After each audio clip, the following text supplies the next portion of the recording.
Vamos a abrir nuestras Biblias y regresar a nuestro estudio de primer libro de Samuel. Y hoy llegamos al capítulo fabuloso pero triste, capítulo 4. Y vamos a estudiar primer libro de Samuel, capítulo 4. De una manera, el capítulo 4, 5 y 6 conforman una unidad. 4, 5 y 6. Los tres capítulos tienen un hilo. Y si el Señor quiere y nos permite, vamos a estudiar esos tres capítulos en estas semanas. Estos tres capítulos, 4, 5 y 6, nos hablan o están envueltos en el tema de la tragedia. Tragedia. Algo que sucede que no nos gusta. Y desde ahora vamos viendo que es muy distinto a los primeros tres capítulos. Porque capítulo 1, 2 y 3 de primero de Samuel fueron capítulos de bendición, ¿recordará? Ana ora, Dios le contesta, Dios usa a Samuel, Samuel va creciendo. Son capítulos de bendición 1, 2 y 3. Pero ahora cuando llegamos 4, 5 y 6, estos capítulos son de tragedia. Y usted preguntará de inmediato, bueno, ¿y por qué es de tragedia estos capítulos? Bueno, por juicio de Dios. Y si preguntáramos, por qué razón vino ese juicio de Dios? Tenemos que contestar que fue por pecado. Lo que vamos a ver, hermanos, en estos capítulos, le he titulado Tres tristes tragedias de juicio divino. Tres tristes tragedias de juicio divino. Y quedó más o menos como los tres tristes tigres, ¿verdad? Pero es para que se acuerde, ¿de acuerdo?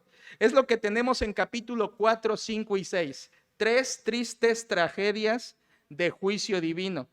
Y si el Señor quiere, vamos a ver un capítulo cada una de estas semanas. Y lo que tenemos en estos capítulos es que Dios juzgó con tragedia. En el capítulo 4, Dios juzgó con tragedia el pecado. Y es lo que vamos a estudiar este día. Dios juzgó con tragedia el pecado. Aquí en el capítulo 4 veremos dos formas en que Dios juzgó el pecado que te guían al arrepentimiento. Repito, veremos en capítulo 4 dos formas en que Dios juzga el pecado que te guían al arrepentimiento.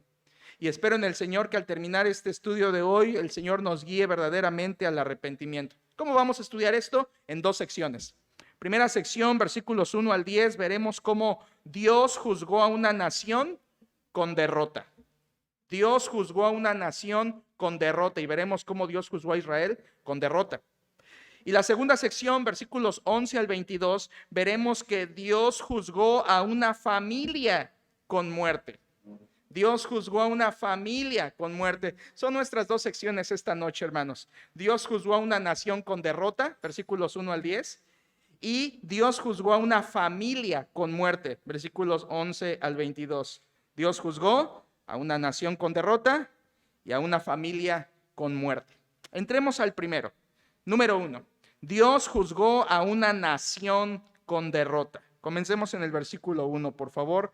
Primer libro de Samuel, capítulo 4, versículo 1. Y aquí veremos cómo Dios juzgó a Israel con una derrota por su pecado. Versículo 1.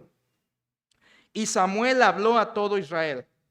Por aquel tiempo salió Israel a encontrar en batalla a los filisteos y acampó junto a Ebenezer, y los filisteos acamparon en Afec. Hagamos una pausa ahí, hermanos, para mirar la primera frase del versículo 1. Dice que Samuel habló a todo Israel, o literalmente el hebreo dice, la palabra de Samuel llegaba a todo Israel.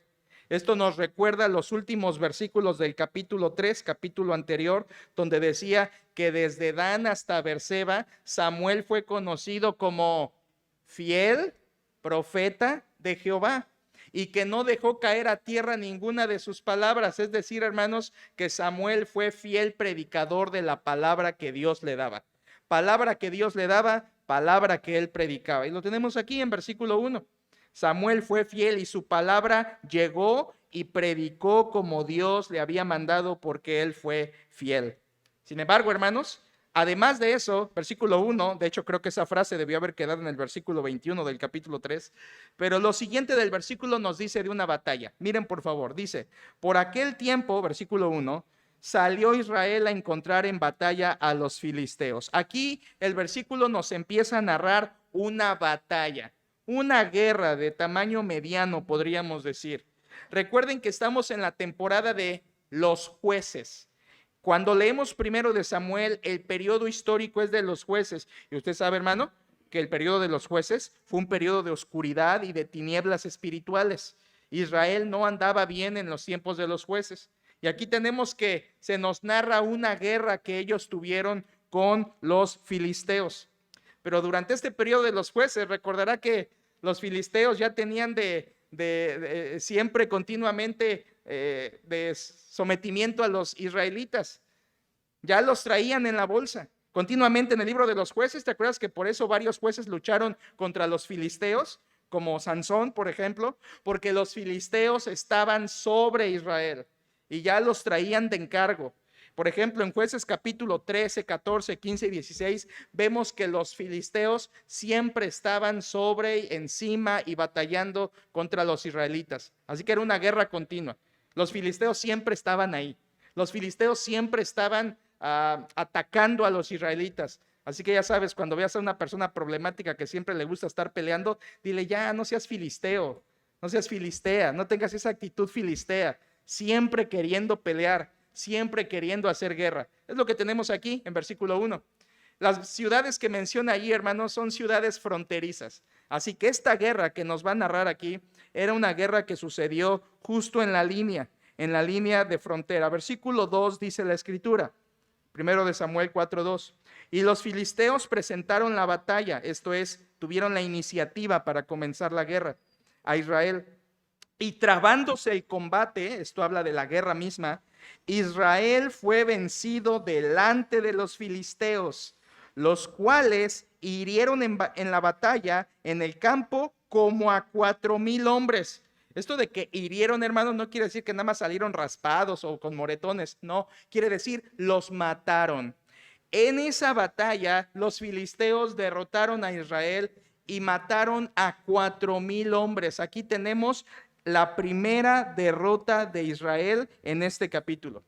4,000 murieron. Usted dirá, no son muchos. Bueno, fue una batalla mediana, les dije, pero murieron 4,000 personas. Y de entrada, hermanos, aquí tenemos ya una derrota del pueblo de Israel. No pudieron hacerle frente a los filisteos. Y de inmediato nos tenemos que preguntar, atención, ¿por qué no pudieron vencer? ¿Por qué Israel no pudo vencer a los filisteos si Dios estaba con ellos? O al menos eso es lo que Dios había prometido. ¿Por qué Israel fue vencido, hermanos? ¿Por qué los filisteos estaban sobre ellos y en esta ocasión otra vez los volvieron a derrotar? Bueno, hermanos, la misma escritura nos contesta.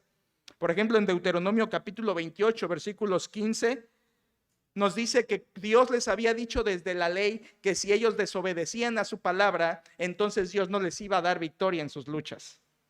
La palabra de Dios ya decía que si ellos estaban en desobediencia a la ley de Dios, Dios no estaba comprometido con ayudarles en sus guerras.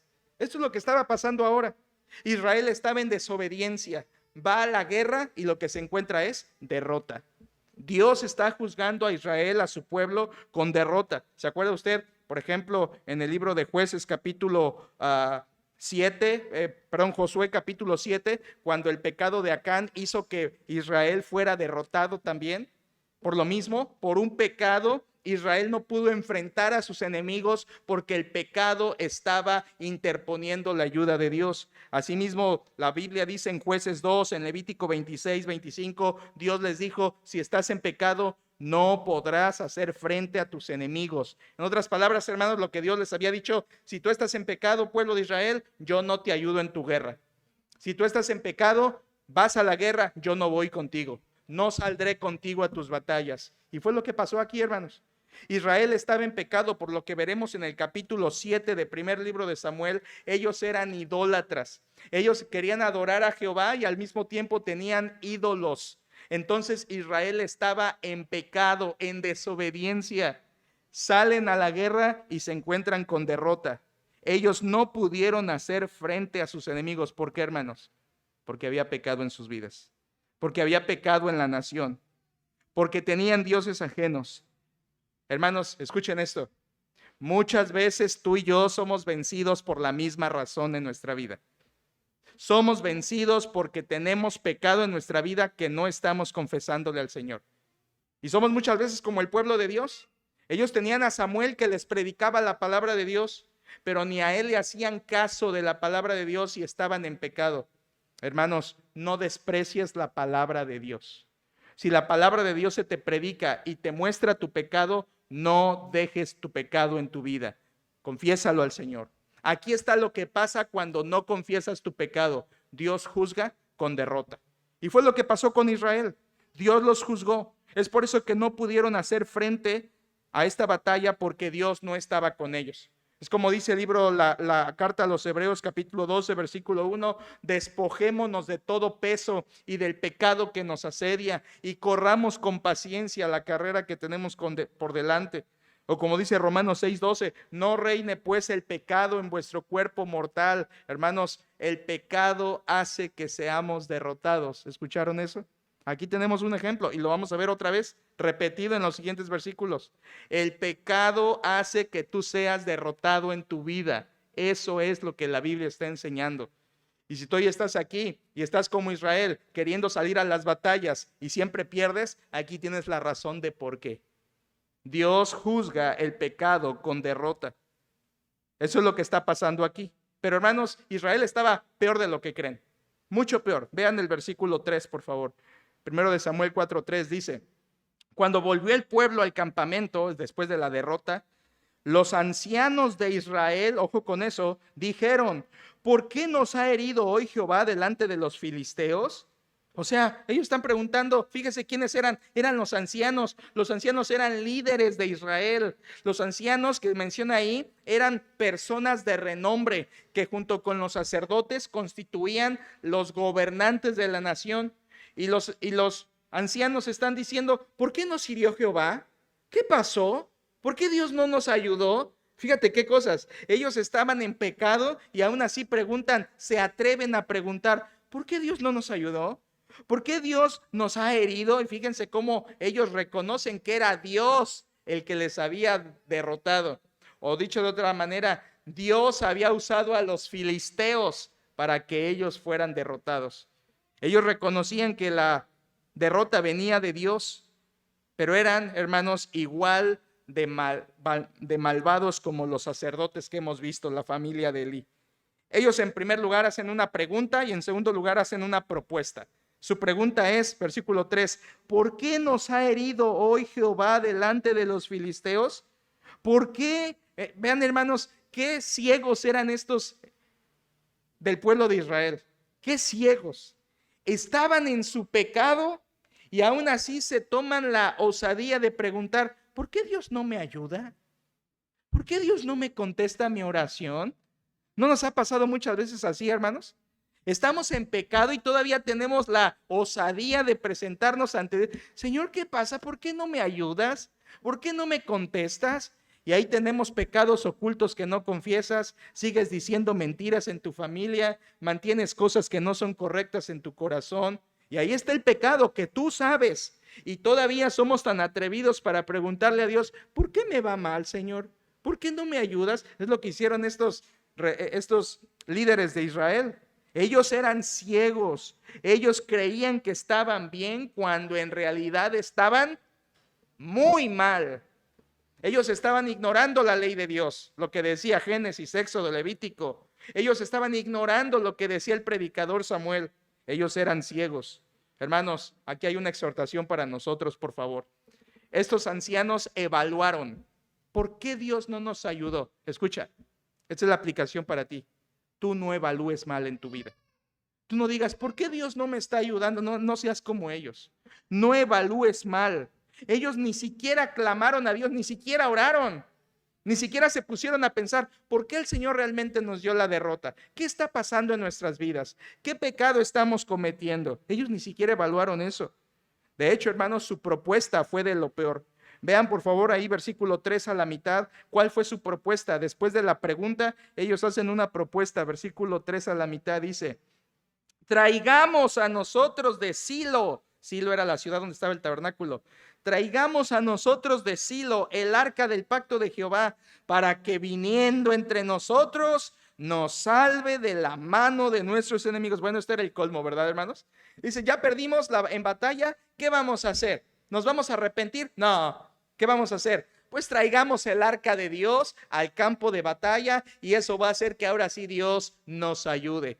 Qué propuesta tan perversa, hermanos. Aquí se ve los ciegos que eran estos líderes de Israel en los tiempos de Samuel. Ellos estaban diciendo, mejor vamos a buscar una solución humana y vamos a traer el arca. Esto era incorrecto. Y no solamente era incorrecto, hermanos, era profanar el arca. ¿Recuerdas qué es el arca que menciona ahí el versículo 3? Escucha, el arca era el artefacto o el mueble más importante del tabernáculo. Era donde se manifestaba la presencia de Dios. El arca del pacto, una caja que si tú la veías, una caja de madera cubierta de oro. Esas órdenes las había dado Dios en Éxodo 25 para construir esta arca, con un propiciatorio de oro, una tapa prácticamente encima y dos ángeles mirándose hacia el frente de oros esculpidos, y ahí se manifestaba la presencia de Dios cuando ellos entraban, dice la Biblia, una vez al año para ofrecer el sacrificio de expiación según Levítico 16. El arca del pacto no la podía ver cualquiera, hermanos. La podía ver el sumo sacerdote una vez al año y tenía que entrar a ofrecer sangre. No era como que el arca del pacto la podía ver el pueblo y cualquier persona de la calle. Esto era profanar el arca del pacto. Dios había dado instrucciones muy concretas acerca del arca del pacto. Incluso Números 4 nos dice que si quería ser transportada, tenía instrucciones para ser transportada. Tenías que ponerle el velo, desarmar el velo y ponerlo encima de ella y cubrirla. Luego poner una manta azul y final que era contra lluvia. Y finalmente se cubría con otra manta, 3 mantas. Tenía que ser llevada por coatitas, solo coatitas. Coatitas son descendientes de Coat. Y la tenían que llevar sobre sus hombros en varas de oro que estaban metidas por los aros, 4 aros que tenía esta arca. Era algo precioso, hermanos. Lo que quiero decirles es que el arca del pacto era sagradísima. ¿Qué están haciendo aquí los ancianos del pueblo? Traigamos el arca al campo de batalla, así nos va a ayudar Dios. Qué pensamiento tan inicuo. Ellos estaban pensando como pensaban las otras naciones. En un momento más se lo voy a demostrar. El arca era algo sagrado y ellos lo estaban profanando. Fíjense, hermanos, dice Eclesiastés 7:14, en el día del bien goza del bien y en el día de la adversidad considera, ponte a pensar. Escucha esto, cuando te vienen tragedias a tu vida, lo más sabio que puedes hacer es sentarte a pensar, Señor, ¿por qué está sucediendo esto? ¿Qué pecado hay en mi vida? ¿Por qué está sucediendo así? ¿Por qué me vienen tragedias? Estos hombres no hicieron nada de eso. Estos hombres decían, ¿por qué Dios no nos ayuda? Ya sé, es que no hemos traído el arca al campo de batalla. Qué ilógicos, hermanos. Eran unos hombres ciegos a pesar de que tenían la revelación de Dios. Ellos tenían la predicación de Samuel y tenían la ley escrita. Cuidado, iglesia. Cuidado de estar rechazando la palabra de Dios tú y por eso caer en pecado y estar siendo derrotado en tu vida. Ellos eran totalmente ignorantes a esto. Versículo 4, miren su iniquidad. Aquí viene la iniquidad de ellos. Versículo 4.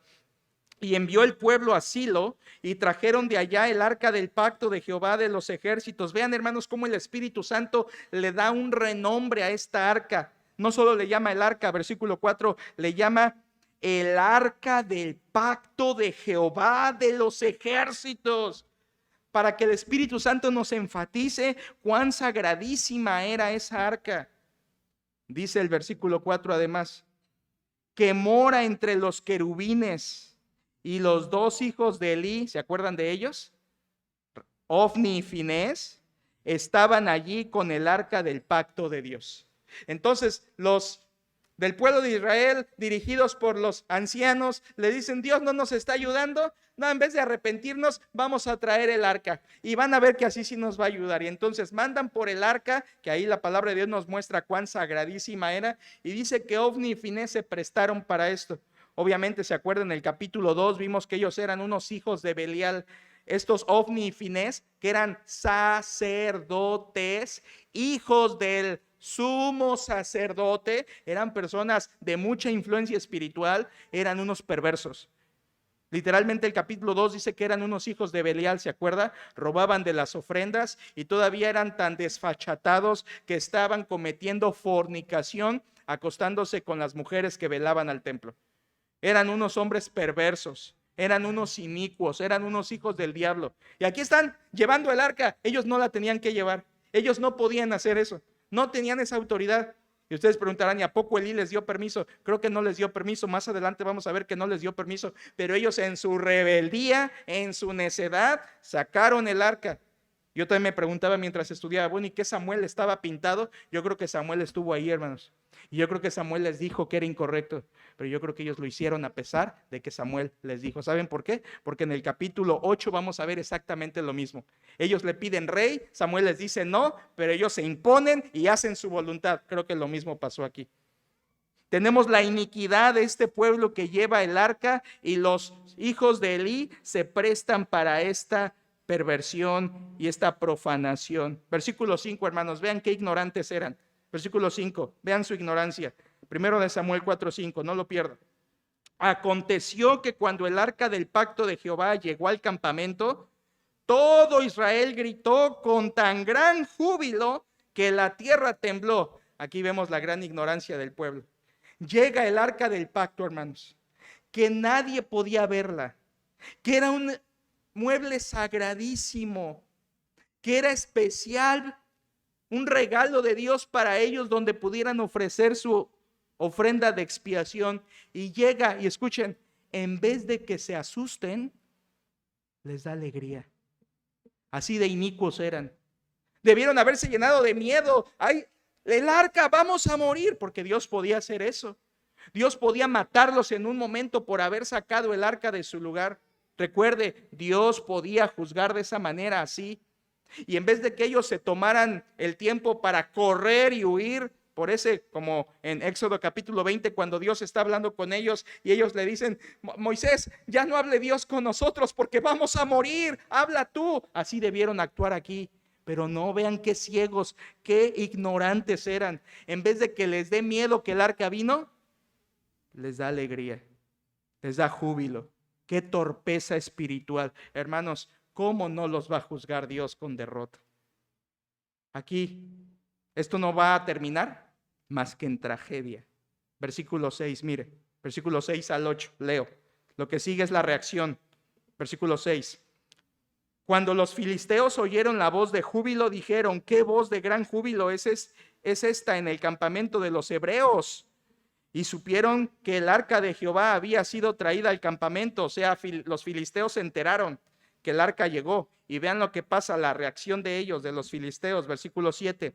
Y los filisteos tuvieron miedo, porque decían: ha venido Dios al campamento. Y dijeron: ay de nosotros, pues antes de ahora no fue así. Y otra vez, versículo 8. Ay de nosotros, ¿quién nos librará de la mano de estos dioses poderosos? Estos son los dioses que hirieron a Egipto con toda plaga en el desierto. Vean, hermanos, que estos filisteos tenían el mismo pensamiento mundano. Dios ya vino. Hermanos, ¿verdaderamente Dios estaba en el arca? No. Ese era un pensamiento mundano, idolátrico, pagano de esos tiempos. En esos tiempos los pueblos creían que su Dios moraba en donde estaba su templo o en donde estaba su imagen. Por lo tanto, sacar una imagen de ahí y llevarla era como que llevar a Dios mismo allí. Era una idea perversa, inicua de ese tiempo. Ellos confundían el símbolo con la presencia. El arca del pacto era símbolo de la presencia de Dios, pero no era la presencia de Dios. Era un pensamiento muy al estilo idolátrico de ese tiempo. Y aquí está lo triste. Filistea así lo entendía. ¿Y qué creen, hermanos? Israel así lo entendió también. Ellos estaban tan amoldados a las naciones de alrededor que ¿qué dijeron? Vamos a llevar el arca para que Dios nos ayude, para que Dios esté en la batalla con nosotros. Ahí vemos la ignorancia una vez más del pueblo y la reacción. Pero notó en el versículo 7 ¿qué tuvieron los filisteos? Miedo. Compara esto. Ellos tuvieron miedo cuando Israel tuvo júbilo. Qué contradictorio. Israel debió haber tenido miedo de que vieron el arca. Pero no, hermanos, ahí vemos la ceguera espiritual con la que estaba tanto el pueblo de Israel como también los filisteos. 2 veces dice, ¡ay de nosotros! ¡Ay de nosotros! Ellos conocían algo de Dios, sabían que Dios había hecho grandes proezas en Egipto, pero no lo sabían por completo porque creían que Dios estaba en esa arca. Y hermanos, hoy sabemos que Dios no está limitado a un lugar. Dios no habita en templos hechos por manos humanas. Dios no habitaba en esa arca. Era una idea pagana, incorrecta. Y lo triste es que Israel lo creía. Versículo 9, vean el ánimo que infunden a los filisteos. Versículo 9. Esforzaos, oh filisteos, y sed hombres, para que no sirváis a los hebreos como ellos os han servido a vosotros. Sed hombres y pelead. Ya le están echando porras. Vamos, filisteos. Ya llegó su Dios de los hebreos, pero vamos a echarle ganas nosotros. Y ustedes pensarán, pero pues está bien, ¿no?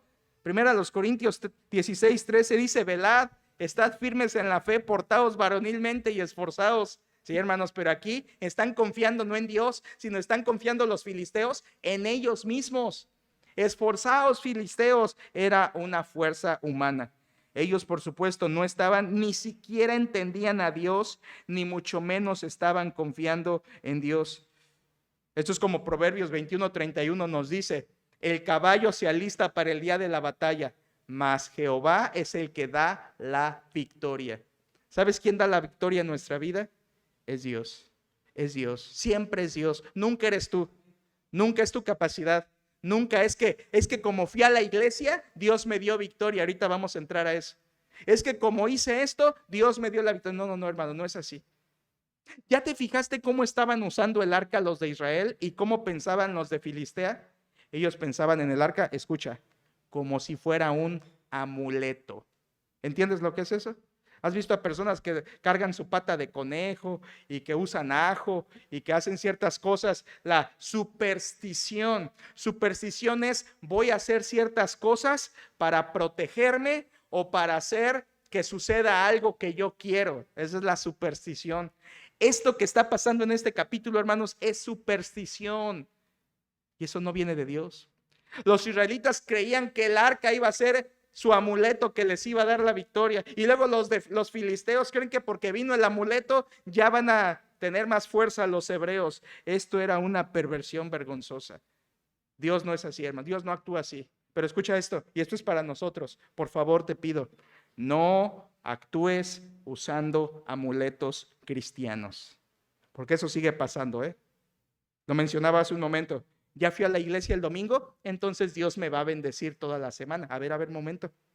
Si esto no estamos hablando de suerte ni nada de eso. ¿Sabías que hay muchas personas que piensan así? Incluso tú estás aquí, puedes pensar eso. Entonces que no, porque Dios ya vio que vine el miércoles, ya me va a bendecir de jueves a sábado. No, hermanos. Venimos por obediencia, no porque Dios nos deba y nos tenga que pagar lo que hacemos. No sea supersticioso. Ya oré y leí mis 3 capítulos cada día. Ahora sí tengo el áurea de la protección de Dios. Eso es superstición y eso no agrada a Dios, hermanos. Eso no está bien. No pienses así. El pastor ya cargó a mi bebé. Ya ese bebé va a ser santo. No le pasé nada más que mugre y bichos, hermano. No tengo yo no hay superstición. No creamos cosas así, hermanos. No es que yo pongo la Biblia abierta en mi casa antes de dormir por si entra un ladrón. El ladrón hasta la Biblia se va a llevar. La Biblia no tiene ningún poder así, hermanos. Pero a veces hay cristianos que están usando las cosas de Dios como si fueran amuletos. Este mes no he faltado a ninguna reunión. Dios me tiene que bendecir en lo que le voy a pedir. A ver, hermanos, Dios no nos debe nada, ¿de acuerdo? Dios no nos debe nada. Si el Señor nos bendice de alguna manera, es por su gracia y su misericordia. No empieces a actuar como los israelitas, con superstición, usando amuletos cristianos. Esta era la exhortación. Versículo 10, hermanos. Aquí viene lo que pasa cuando ignoras a Dios y sus mandatos. Versículo 10. Pelearon pues los filisteos e Israel fue vencido con todo y el arca allí. Y huyeron cada cual a sus tiendas y fue hecha muy grande mortandad, pues cayeron de Israel. Escucha cuántos cayeron. 30,000 hombres de a pie. Hermanos, esto fue una masacre. Una masacre. 30,000 hombres muertos. Unos días antes, creemos que fue unos días de diferencia, unos días antes en el versículo 2 habían ya muerto 4,000. Y luego unos días después mueren 30,000 hombres. Esto fue vergonzoso para Israel. Allí estaba el arca. Y escucha, no solamente fue una derrota vergonzosa, el texto indica que huyeron cobardemente y que hubo una mortandad, dice ahí, muy grande. Échale 30,000 más 4,000. En esos días Israel fue derrotado y perdieron 34,000 soldados de Israel, con todo y el arca. Aquí está, hermanos. Dios está juzgando con tragedia.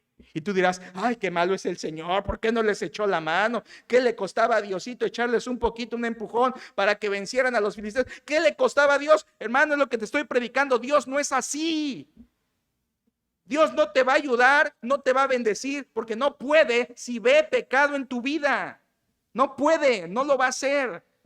Porque el pecado lo único que trae en nuestra vida es consecuencias, y Dios lo que va a hacer es juzgar nuestro pecado, trayendo derrotas a nuestras vidas. Es lo que pasó aquí con esta masacre. Dios en esto fue justo, ¿cierto? Les dio la derrota porque lo merecían. Dios fue justo, pero miren, hermanos, qué hermosa es la Biblia.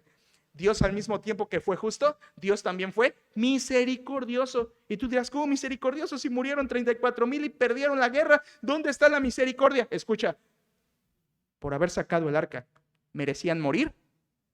Todos en un segundo. Ahí tienes la misericordia de Dios. No mató a todos aunque lo merecían, mató a 34,000 nada más. Nada más. Es que Dios juzga con tragedia el pecado. Y fue lo que pasó aquí. Dios juzgó el pecado, vino tragedia, vino derrota. Hermanos, cuenta tus derrotas, por favor, en esta noche. Yo sé que tú tienes derrotas en tu vida, yo tengo derrotas en mi vida. Derrotas de cualquier área, en lo emocional, en lo espiritual, en lo físico, en lo material, derrotas en tu vida. Y después de que distingas tus derrotas, ponte a analizar los pecados en los que estás cayendo, porque por causa de esos pecados, Dios no puede darte las victorias. El pecado siempre impide que Dios nos dé victoria. Por eso, estamos viendo dos formas en que Dios juzga el pecado que te guían al arrepentimiento. Y si tú examinas tu vida y te das cuenta que hay pecados en tu vida, créeme, Dios no los tolera. Y te invito en el nombre del Señor Jesucristo a que te arrepientas antes de que vengan tus 34,000 muertos, tus consecuencias, tus tragedias. Vimos en versículos 1 al 10 cómo Dios juzgó a una nación con derrota. Ahora veamos la segunda sección, hermanos. En versículos 11 al 22 vemos cómo Dios juzgó a una familia con muerte. Dios juzgó a una familia con muerte. Y aquí dejamos de lado al pueblo y su derrota. Y ahora vamos a enfocarnos en la familia del sumo sacerdote Elí. Y vean cómo las tragedias también vinieron a su vida. Versículo 11, primero de Samuel 4:11 dice: y el arca de Dios fue tomada, esto es, hurtada por los filisteos. Y muertos los dos hijos de Elí, Ofni y Finés. A ver, hermanos. En el capítulo 2, versículos 34 y 36, un profeta de Dios llegó a Elí y le dijo: tus hijos van a morir en un mismo día. Luego en el capítulo 3, versículos 13 al 14, Dios le reveló a Samuel cuando lo llamó Samuel. Samuel le dijo: yo voy a cumplir con Elí todas las cosas que he dicho de juicio, porque él no estorbó a sus hijos, los honró más que a mí. Así que Dios le dijo también a Samuel: ellos morirán. Hermanos, aquí está. Pasó como Dios había dicho que pasara. Miren, A veces nos gusta decir, Dios cumple sus promesas. ¿Y qué decimos? Amén. Pero ¿sabías que así como Dios cumple sus promesas, también de la misma manera y con la misma fidelidad, Dios también cumple sus juicios? Dios había dicho, tus hijos Elí morirán en un mismo día. Y sucedió. Una vez más, hermanos, sucede la justicia de Dios, pero escuchen otra vez, sucede la justicia de la mano de la misericordia, porque Dios les dio tiempo a Ofni y Finés para arrepentirse, ¿o no? Les dio años para arrepentirse y ellos no lo hicieron. Dios tuvo misericordia de ellos, como dice el apóstol Pedro, que Dios no retarda su promesa, según algunos la tienen por tardanza, sino que es paciente para con nosotros, no queriendo que ninguno perezca, sino que todos procedan. Dios quería el arrepentimiento de Ofni y Finés, como quiere también nuestro arrepentimiento. Miren, hermanos, si Dios no ha permitido que vengan tragedias a tu vida, escucha por favor, no es porque Dios esté de acuerdo, no lo pienses así, por favor. No creas que porque le mientes a tu esposo, engañas a tus hijos, tienes un pecadillo por ahí guardado en tu celular, ves ciertas cosas inadecuadas, tienes una doble vida en ciertos aspectos, pero como no ves que no te pasa nada y que ninguna tragedia viene a tu vida, no creas que Dios está de acuerdo con eso. Lo que está pasando es que Dios te está teniendo misericordia y te está dando tiempo para que te arrepientas antes de que vengan tus tragedias. Muchas personas están en el canal pensando que es que como yo voy los domingos, sirvo en la entrada, sirvo en los niños, sirvo como varón, dirijo, entonces como sirvo, entonces Dios me permite algunos pecados sin problema. Dios es flexible porque ya estoy cumpliendo con Él muchas cosas. No pienses así. Dios no es así. Dios no es así. Dios es justo y misericordioso y da tiempo para el arrepentimiento, pero si no te arrepientes, aquí está, hermanos. Hace algunas semanas alguien me preguntó, pastor, ¿y qué pasa hoy? O sea, Dios juzgó a los hijos de Elí, pero ¿qué pasa hoy? ¿Cómo es hoy? Te voy a decir cómo es hoy. Es igual, no cambia en nada. Dios sigue juzgando el pecado igual como lo juzgó allí, lo juzga ahora. Tú dirás, entonces, ¿por qué no me pasa nada si yo ando mal? Porque Dios te tiene misericordia y te está dando tiempo para que te arrepientas. Es como dice Gálatas capítulo 6, hermanos, todo lo que el hombre sembrare, eso también segará. Aquí viene la crisis. Escucha una vez más, versículo 11, es creo que el versículo clave de todo el capítulo, versículo 11. Y el arca de Dios fue tomada y muertos los dos hijos de Elí, Ofni y Finés. Hermanos, crisis nacional, crisis.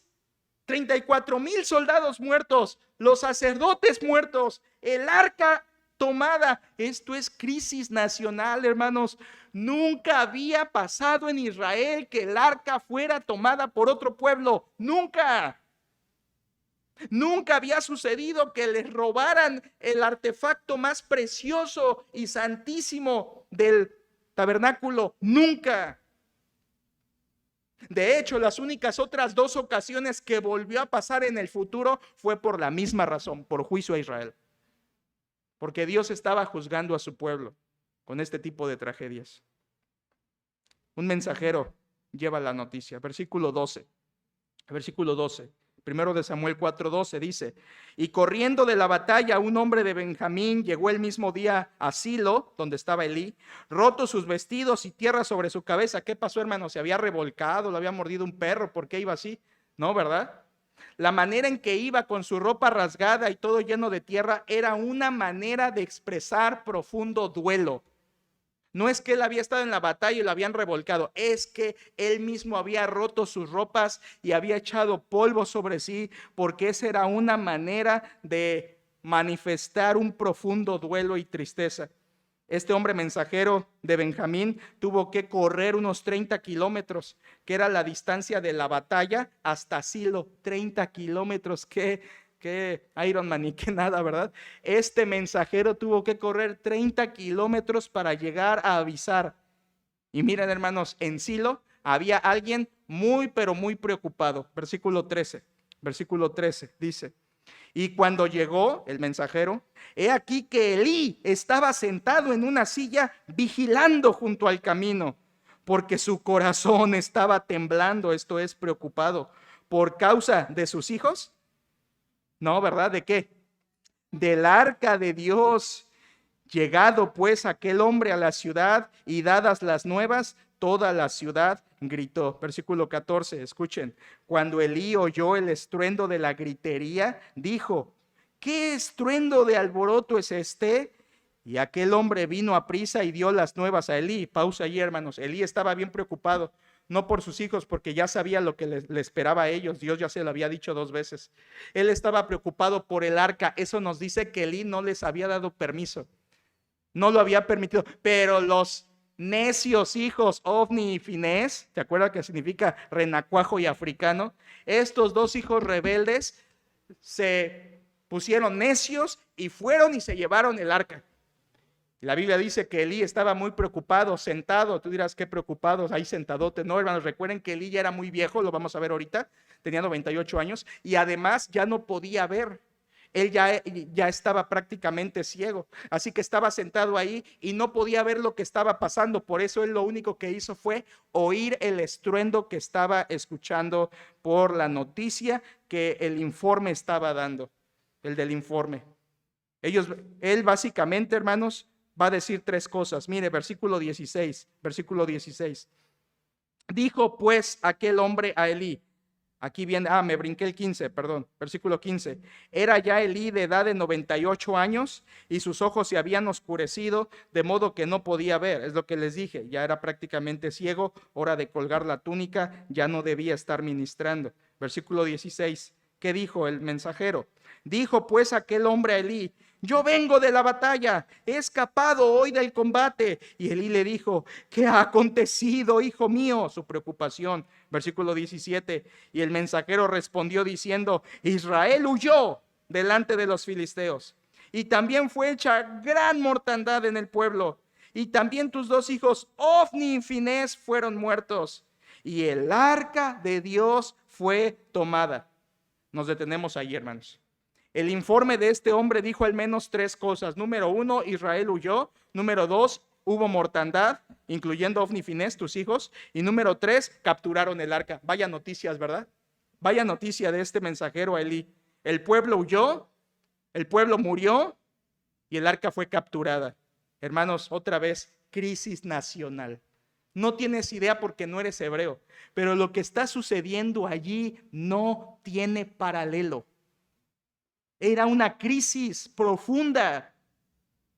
Y entonces, hermanos, viene lo que tenía que suceder, porque Dios castiga con tragedia el pecado. Mira el versículo 18.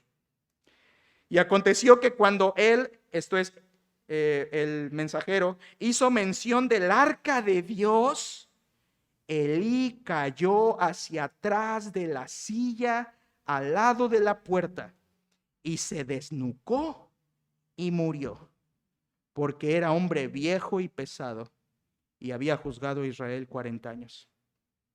Primero muere Ofni, Finés, tercer muerte, muere su padre. La Biblia dice, hermanos, ¿qué fue lo que lo mató? ¿Te das cuenta qué fue lo que lo mató? Uno dirá, pues sí, pastor, que se cayó y se desnucó. Realmente no, hermanos. Realmente lo que lo mató fue escuchar la noticia.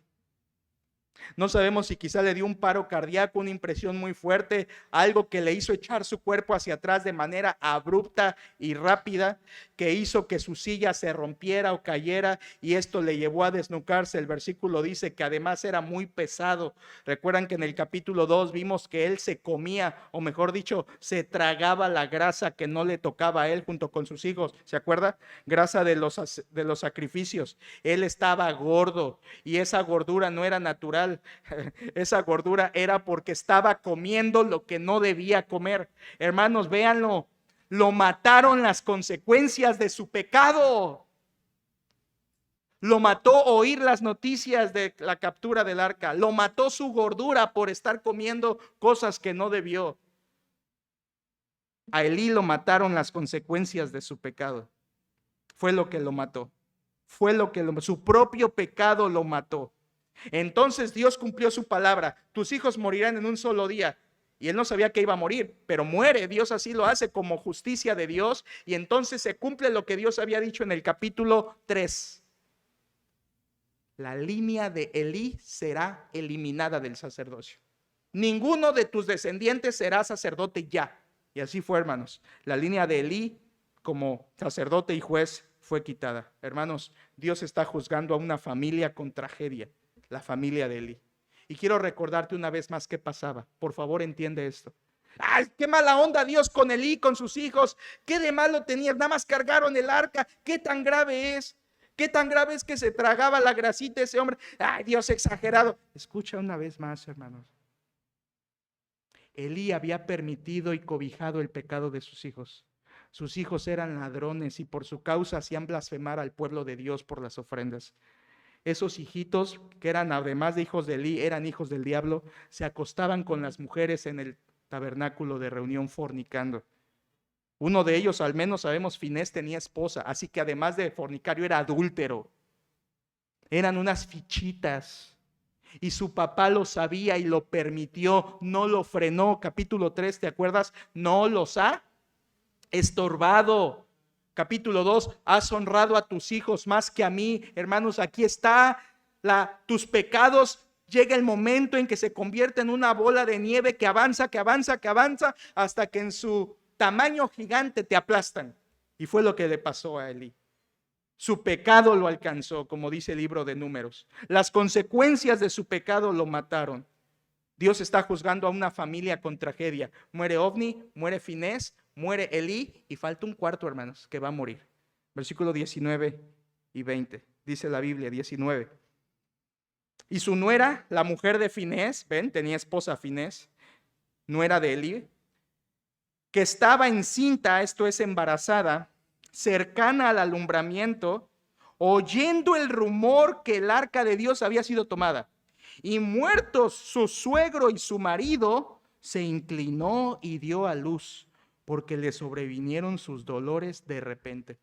Esto es, hermanos, quiere decir que la mala noticia apresuró o hizo que indujera el parto prematuro en el cuerpo de esta mujer. No sabemos su nombre, pero las malas noticias le causaron una exaltación interna tan grave que hizo que se le adelantara el parto y, como vamos a ver en un momento más, además de eso, la mató. Hermanos, aquí vemos algo, escucha.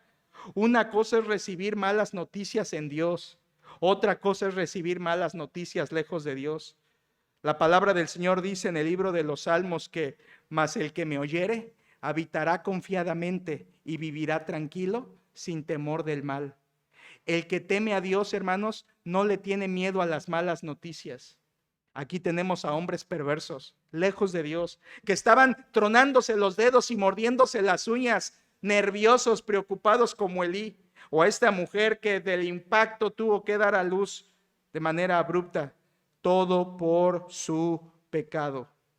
Esta mujer muere. Vean el versículo 20, hermanos, por favor.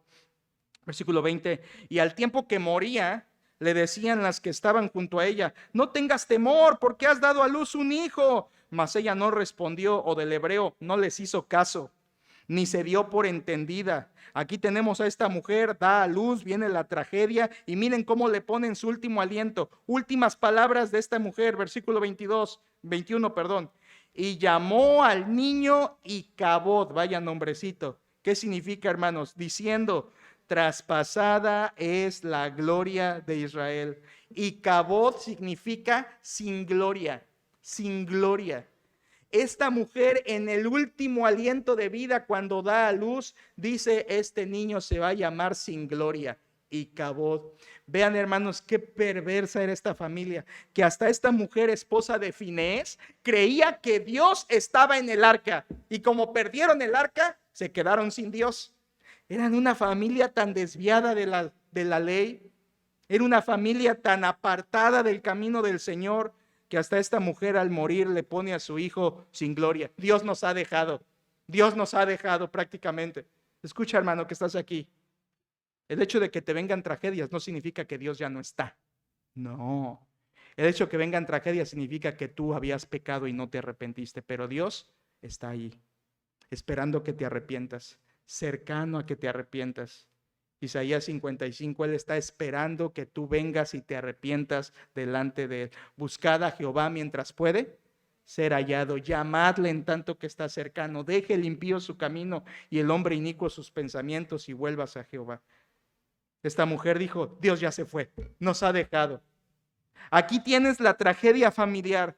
Muere Ofni, muere Finés, muere Elí, muere la nuera y un hijo queda huérfano de padre y madre y le ponen para su desgracia Icabod.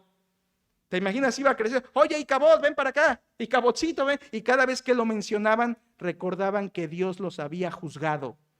Era un hijo que les recordaba la tragedia que Dios les había traído por su pecado. Por su pecado. Hermanos, escucha esto. Esto es para nosotros. Escúchalo con tu corazón. Así termina una familia que tolera el pecado. Que nos duela esto, hermanos.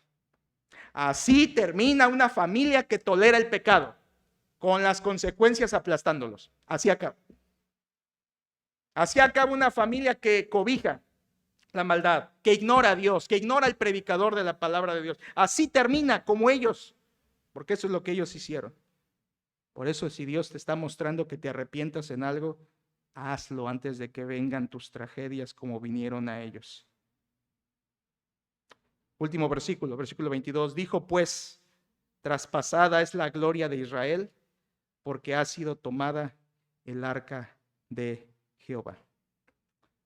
Dios fue soberano y mató a esta familia o a parte de esta familia y los juzgó. Pero vean, hermanos, la grandeza de Dios que no nos alcanza a comprender.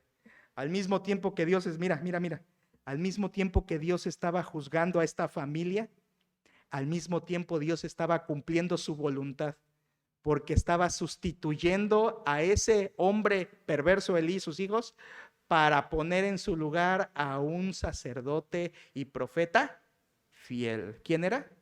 Samuel. El plan de Dios está cumpliendo. Tú que dices, no es que mi pecado le va a echar a perder a Dios sus planes. ¿Qué te pasa? Dios cumple sus planes con o sin mí, con o sin ti.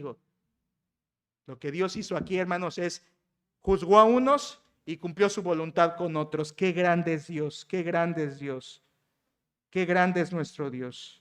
Por eso, hermanos, en este estudio vimos dos formas en que Dios juzga el pecado que te guían al arrepentimiento. Dios juzgó a una nación con derrota y Dios juzgó a una familia con muerte. ¿Por qué? Otra vez, grábatelo, ponlo en tu corazón. ¿Por qué? Por pecado sin arrepentimiento. Así termina una familia y así termina una nación que no se arrepiente. Hermanos, meditemos y cerremos así antes de orar. Que si tú tienes tristeza de ver tu pecado, eso te guía al arrepentimiento. No busques soluciones humanas.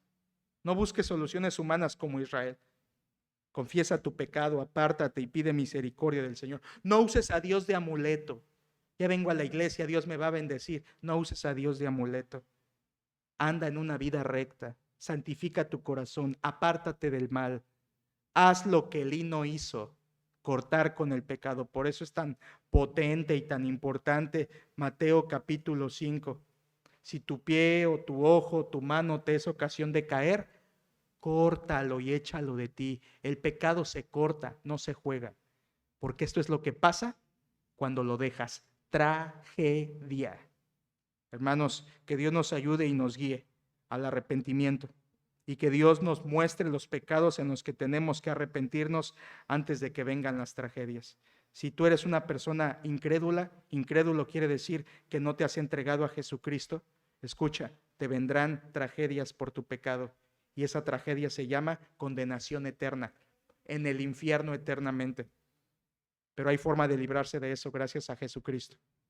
Y si tú eres creyente en Cristo Jesús, escucha, tú no te libras, aunque dice la Biblia que no hay ninguna condenación para los que están en Cristo Jesús. Si tú no te arrepientes de tus pecados que cometes cotidianamente, eso también te traerá consecuencias, al menos temporales, aquí en la tierra. Por eso arrepiéntete. Hermanos, examinemos nuestro corazón. Que Dios nos ayude. Vamos a orar. Padre, te entregamos este momento de reflexión. Después de haber oído tu palabra, Señor, ella ha sido clara. Tú juzgaste con tragedia una nación y una familia, y todo por su pecado. Señor, es la misma situación hoy. La gente vive en sus pecados, pero quieren ser bendecidos por ti. Señor, cuánta ignorancia hay en este mundo. La gente quiere andar en sus pecados, pero que tú le ayudes. La gente quiere andar en sus pecados, en sus maldades, en sus egoísmos, pero quiere que tú le derrames de tu gracia. Señor, esto no es así. Tú no juegas. Tú no eres un Dios a quien le podemos ver la cara, Señor. Tu palabra bien claro dice, todo lo que el hombre sembrare, eso también segará. Por eso te pedimos esta noche, Señor, examina nuestro corazón y guíanos para quitar cualquier pecado antes de que vengan las consecuencias trágicas. Señor, aquí algunos de nosotros podremos pensar que no tenemos nada de qué arrepentirnos, qué equivocados estamos. Porque Primera de Juan dice que si decimos que no tenemos pecado, somos mentirosos. Señor, trae convicción de pecado a todos y guíanos a saber las cosas en las que estamos mal, como Elí, y ayúdanos a quitarlas antes de que vengan las tragedias.